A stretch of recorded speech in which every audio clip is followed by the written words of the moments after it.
अस्सलाम वालेकुम। काफ़ी मेरे बहनों भाइयों के फ़ोन आ रहे हैं कि चाचा खारिश बहुत आम है। तो बेटा खारिश की वीडियो चाचे ने दी हुई है, कमेंट में लिंक दिया हुआ है, आप जाके देखें और 3 दिन में मेरा चैलेंज है, अगर इस्तेमाल करोगे तो इंशाअल्लाह ताला खारिश खत्म। ताउल न्याजी दे 2 बोल सुना रहे हैं और इसको सोचना है और समझना है।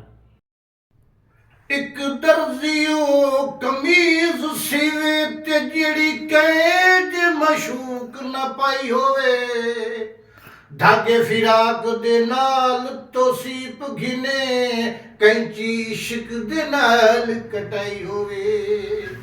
जब खान अखे मैं मिलण वञा उहा गल माही दे पाई होवे।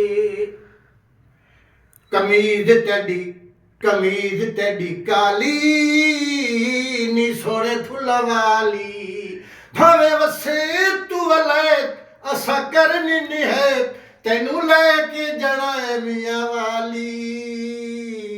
कमीज तेडी काली नी सोने फुल्ला वाली। ये चाचा को लाइक करे और सब्सक्राइब करे। अल्लाह निगहबान।